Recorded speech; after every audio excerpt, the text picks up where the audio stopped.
नमस्कार मित्रों। हम गांधी जी की आत्मकथा सत्य के प्रयोग पढ़ रहे थे, जिसमें हम पूर्व के अंश सभ्य पोशाक में बलवान से भिड़ंत आत्मिक शिक्षा का अध्ययन कर चुके हैं। आज हम चौथा अंश शांति निकेतन में और अंतिम खादी का जन्म अंश का अध्ययन करेंगे।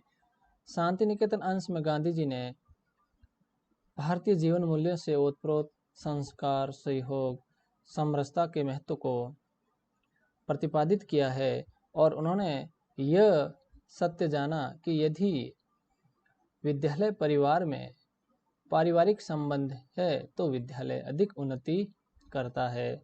और खादी के जन्म में उन्होंने स्वावलंबन और स्वदेशी की भावना पर जोर दिया है। तो हम शुरू करते हैं शांति निकेतन। राजकोट से मैं शांति निकेतन गया। वहाँ शांति निकेतन के अध्यापकों और विद्यार्थियों ने मुझ पर अपना प्रेम बरसाया। स्वागत की विधि में सादगी, कला और प्रेम का सुंदर मिश्रण था। वहाँ मैं काका साहब कालेलकर से पहले मिला। तो देखिए, शांति निकेतन में गांधी जी सबसे पहले किससे मिले? काका साहब कालेलकर से पहल मिला।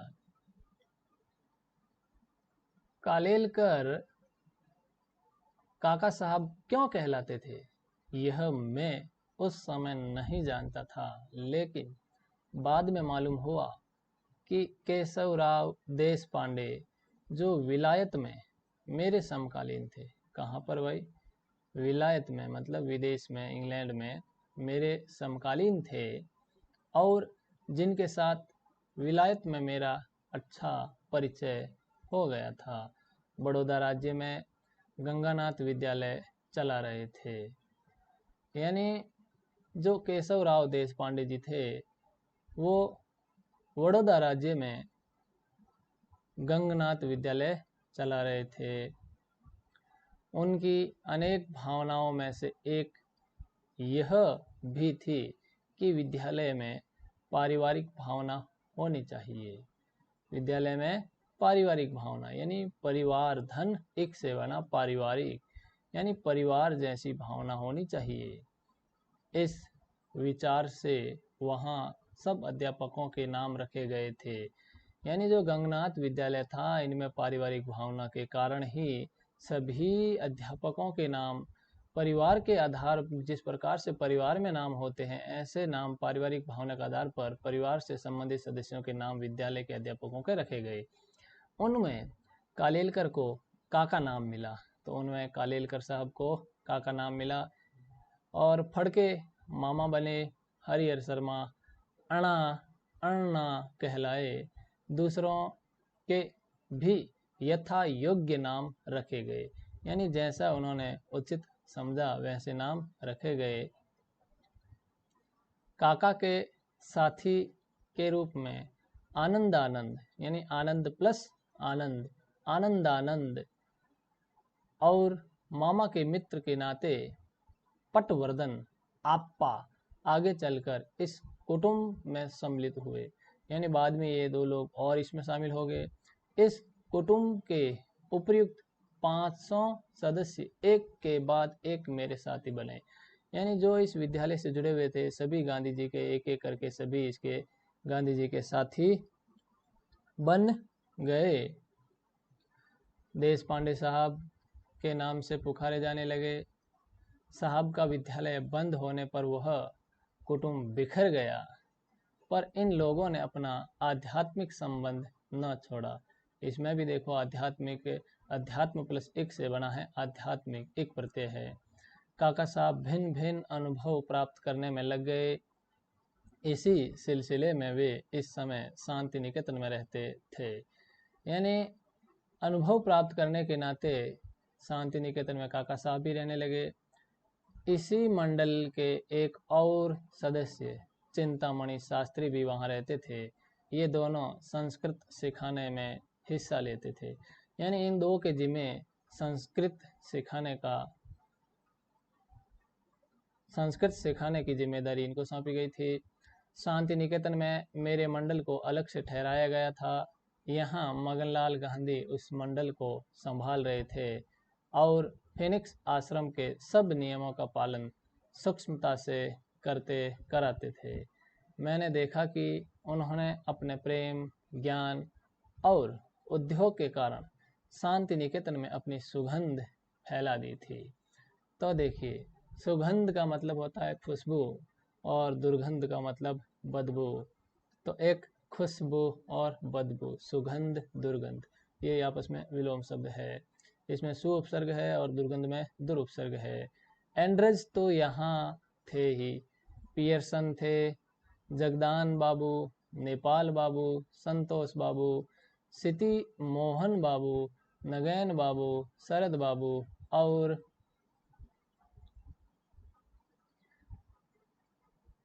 काली बाबू के साथ हमारा खासा संपर्क रहा। यानी सभी लोग, ये बाबू लोग थे, इन सभी के साथ संपर्क रहा। अपने स्वभाव के अनुसार मैं विद्यार्थियों और शिक्षकों में घुल मिल गया। यानी गांधी जी कह रहे हैं कि भाई मेरा स्वभाव ही ऐसा था कि मैं किसी से अलग थलग रह नहीं सकता था, इसलिए मैं बहुत जल्द ही विद्यार्थियों और अध्यापकों से घुल मिल गया और स्व परिश्रम के विषय में चर्चा करने लगा। यानी उन लोगों से घुल मिल गया और उनसे स्व परिश्रम यानी खुद परिश्रम करने के विषय में उनसे बातचीत करने लगा। मैंने वहाँ के शिक्षकों के सामने यह बात रखी कि वैतनिक रसोइयों के बदले शिक्षक और विद्यार्थी अपनी रसोई स्वयं बना ले तो अच्छा हो।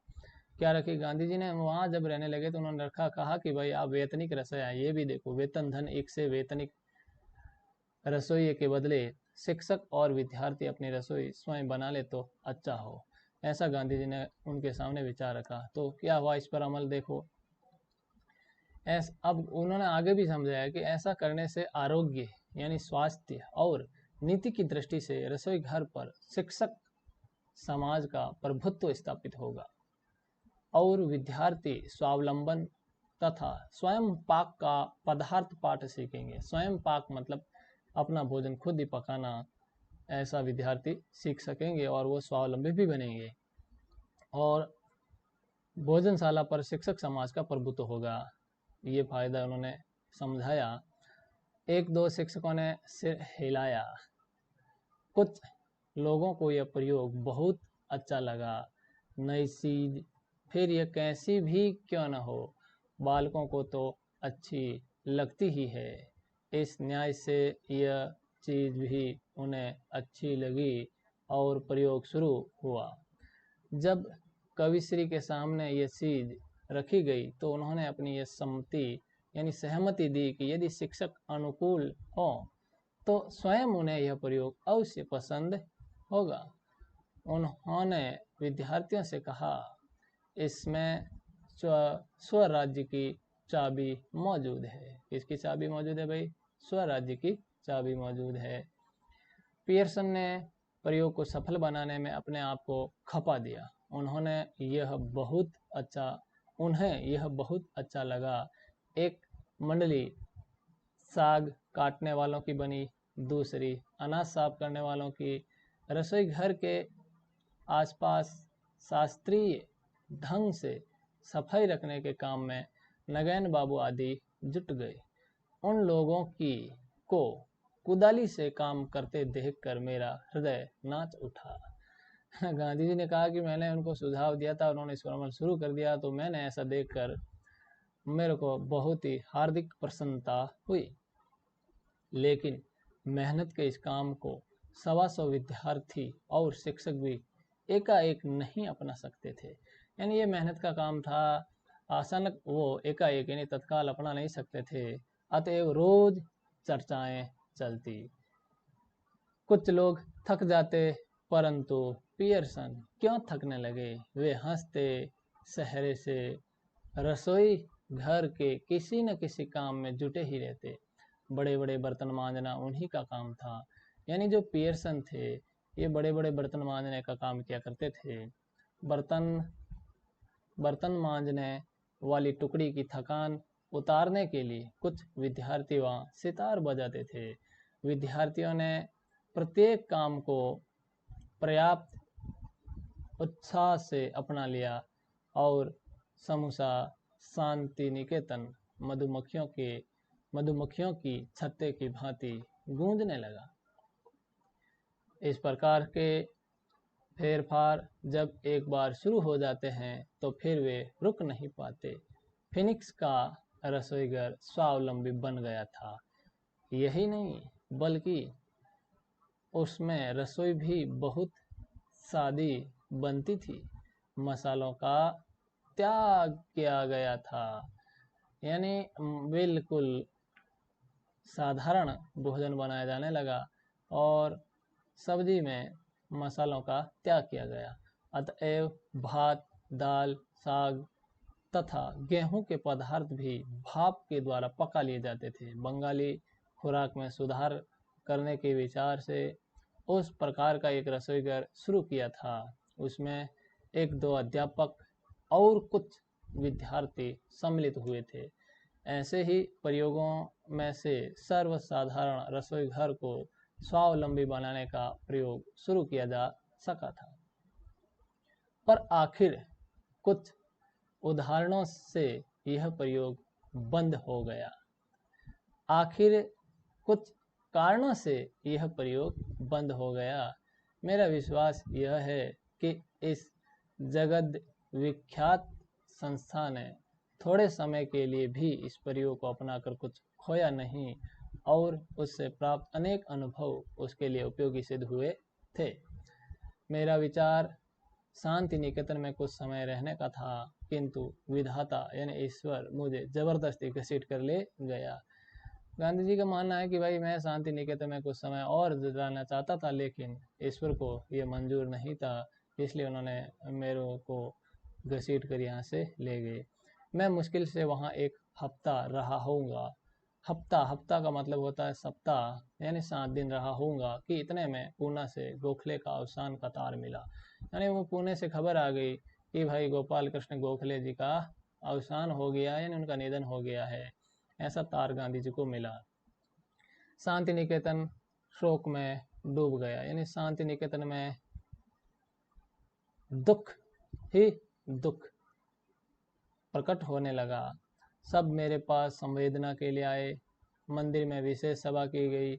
यह गंभीर दृश्य अपूर्व था। गांधी जी ने कहा कि ये जब इनको मेरे राजनीतिक गुरु गोपाल कृष्ण गोखले के खबर पुणे से मेरे पास आई, तो ये जो गंभीर दृश्य था, ऐसा दृश्य मैंने पहले कभी ना देखा था। ये अपूर्व था।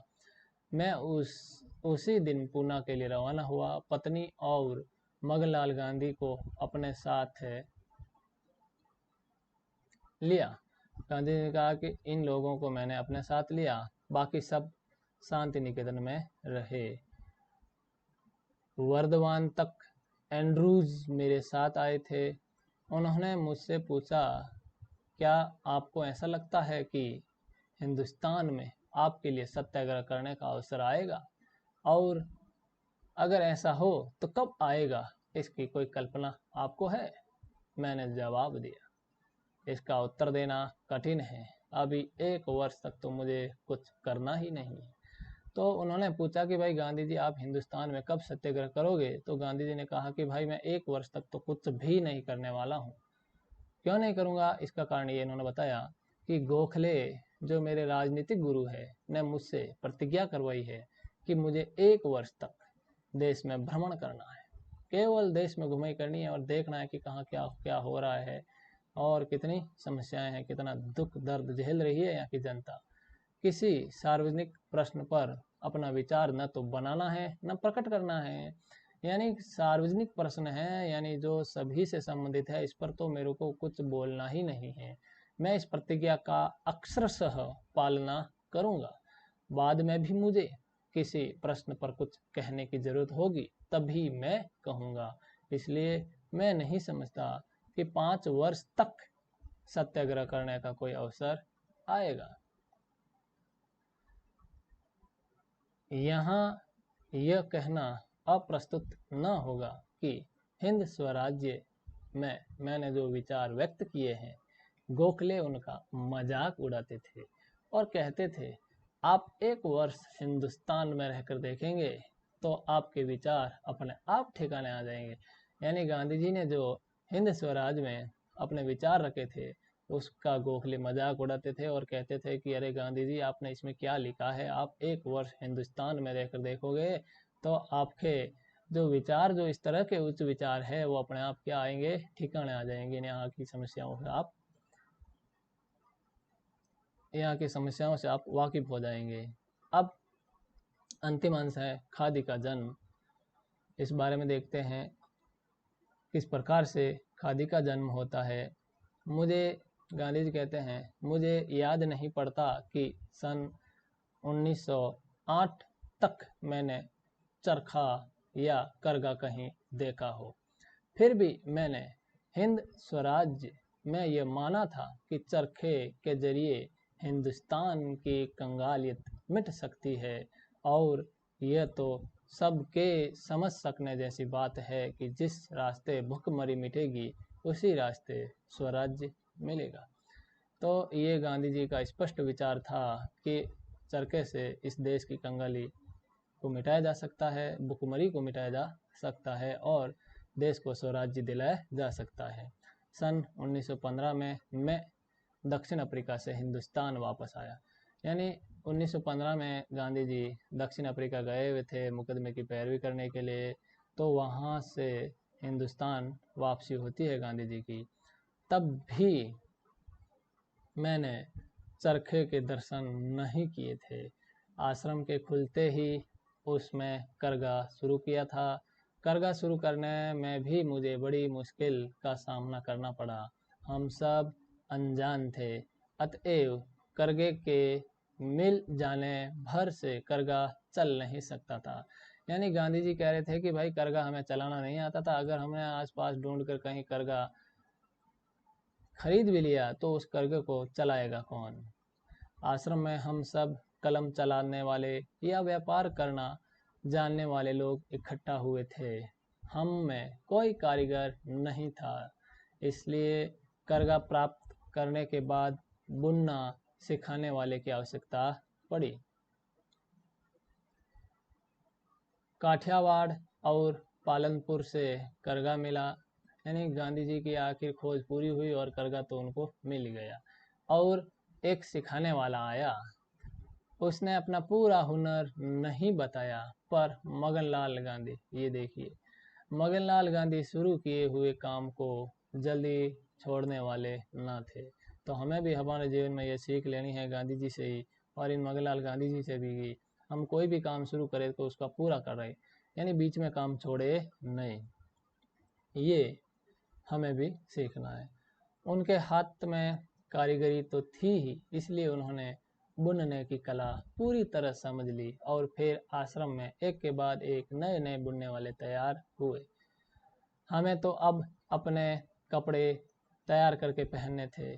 गांधी जी कह रहे थे कि हमें ये सब मिल गया, लेकिन अब हमें खुद ही अपने कपड़े तैयार कर पहनने थे। इसलिए आश्रम वासियों ने मिल के कपड़े पहनना बंद किया और यह निश्चय किया कि वे हाथ करगे यानी हथकरघे पर देसी मिल के सूत का बुना हुआ कपड़ा पहनेंगे। ऐसा करने से हमें बहुत कुछ सीखने को मिला।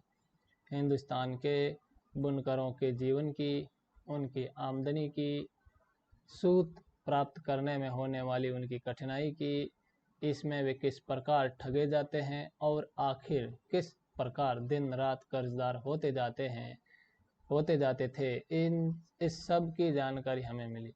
यानी गांधी जी ने इन सब बुनकरों के जीवन की समस्याओं से अवगत हुए और हम स्वयं अपना सब कपड़ा तुरंत बुन सकें, ऐसी स्थिति तो थी ही नहीं। इस कारण से बाहर के बुनकरों से हमें अपनी आवश्यकता का कपड़ा बुनवाना पड़ता था। देसी मिल के सूत का हाथ से बुना कपड़ा झट मिलता नहीं था। ये भी समस्या थी कि जो देसी मिल में हाथ से बुना कपड़ा आसानी से मिलता नहीं था। बुनकर सारा अच्छा कपड़ा विलायती सूत का ही बुनते थे। कपड़ा विलायती सूत का ही बुनते थे, क्योंकि हमारी मीलें महीन सूत कातती न थी। आज भी वे महीन सूत अपेक्षाकृत कम ही कातती है। बहुत महीन तो कात ही नहीं सकती।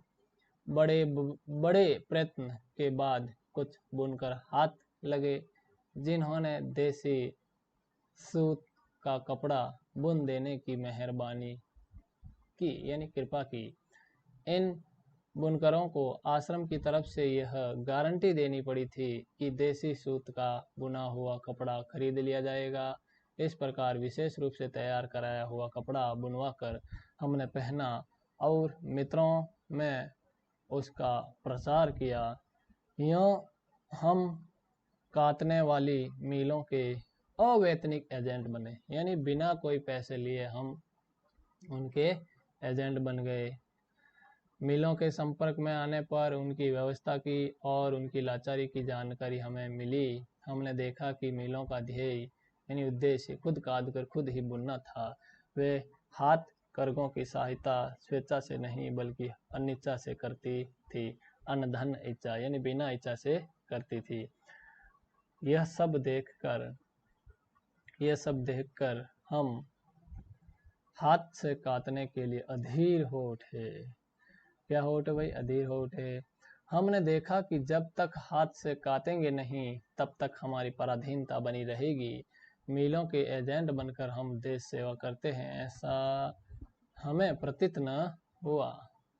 लेकिन न तो कहीं चरखा मिलता था, न कहीं चरखे का चलाने वाला मिलता था, यानी चरखे को चलाने वाला मिलता था। कुकड़ियाँ आदि भरने के चरखे तो हमारे पास थे, पर उस पर काटा जा सकता है इसका तो हमें ख्याल ही नहीं था। एक बार कालिदास वकील एक बहन को खोज कर लाए। अब देखो यह गांधी जी की खोज पूरी हो गई है। कालिदास वकील साहब एक बहन को खोज कर लाए। उन्होंने कहा कि यह बहन सूत काट कर दिखाएगी। उसके पास एक आश्रमवासी को भेजा जो नए काम सीख लेने में बड़े होशियार थे, पर हुनर उनके हाथ न लगा। दिन तो बीते जा रहे थे, यानी समय बीत रहा है, यानी समय किसी का इंतजार नहीं करता है। हमें समय के साथ चलना होगा अगर आगे बढ़ना है तो यहाँ भी दिन तो बीते जा रहे थे। मैं अधीर हो उठा था आश्रम में आने वाले हर ऐसे आदमी से जो इस विषय में कुछ बता सकता हो। मैं पूछताछ किया करता था, पर काटने का इजहारा तो स्त्री का ही था। क्या था भाई? काटने का इजहारा तो यानी वो सारा काम उसी को स्त्री का ही था। अतएव औने कोने में पड़ी हुई काटना जानने वाली स्त्री तो किसी स्त्री को ही मिल सकती थी, यानी स्त्री को ढूंढ कर लाना तो कोई स्त्री ही ला सकती है। गांधी जी का ऐसा विचार था। तो सन 1917 में मेरे गुजराती मित्र मुझे भड़ोस शिक्षा परिषद में घसीट ले गए थे, यानी गांधी जी के गुजराती दोस्त थे और उनको वहाँ लेकर गए।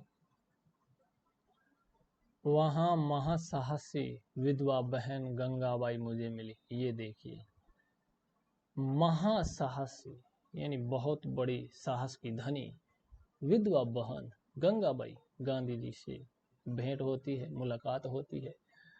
अब ये गंगाबाई है, पढ़ी लिखी अधिक नहीं थी, पर उनमें हिम्मत और समझदारी साधारणतया जितनी शिक्षित बहनों में होती है उससे अधिक थी। उन्होंने अपने जीवन में अस्पृश्यता की जड़ काट डाली थी।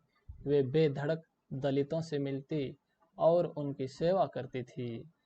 उनके पास पैसा था, पर उनकी अपनी आवश्यकताएं बहुत कम थी।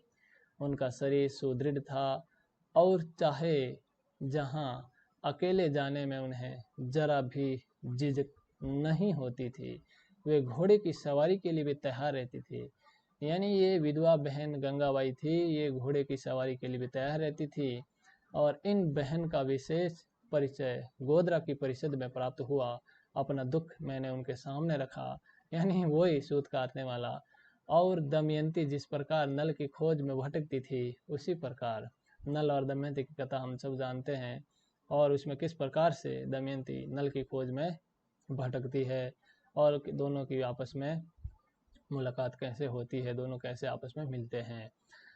तो जिस प्रकार दमयंती नल की खोज में भटकती थी, उसी प्रकार चरखे की खोज में भटकने की प्रतिज्ञा करके उन्होंने मेरा बोझ हल्का कर दिया। अब यहाँ कुछ शब्दार्थ है। मुलतवी का मतलब स्थगित है, आरोग्य मतलब स्वास्थ्य है, आईना दर्पण है, उद्गार अपने मन की बात कहना। जैसे वर्तमान में भी हमारे देश के माननीय प्रधानमंत्री जी नरेंद्र मोदी जी मन की बात कार्यक्रम पर अपने मन की बात अपने उद्गार व्यक्त करते हैं। उद्धम मतलब शरारत होता, विलायत मतलब इंग्लैंड है यहाँ पर, और विलायत का मतलब विदेश होता है। यहाँ पर विदेश मतलब इंग्लैंड से लिया गया है। अवसान मतलब मृत्यु है। इजारा मतलब ठेका या एकाधिकार, यानी एक व्यक्ति का अधिकार। अब यहाँ पर दो वस्तुनिष्ठ प्रश्न भी दिए गए हैं कि एशियाई अधिकारियों का सबसे बड़ा थाना था। तो हमने देखा था कि एशियाई अधिकारियों का सबसे बड़ा थाना जोहानिसबर्ग में था। शांति निकेतन में गांधी जी पहली बार किनसे मिले, तो हमने पढ़ा था किससे मिले थे, काका कालेलकर से मिले थे। सबसे पहली बार काका कालेलकर से मिले थे। यहाँ देखिए कुछ अति लघुतरात्मक प्रश्न भी है, लघुतरात्मक और निबंधात्मक प्रश्न भी है। तो दोस्तों, ये आपके पाठ पूरा होता है। फिर मिलेंगे, तब तक के लिए धन्यवाद। जय हिंद, जय भारत।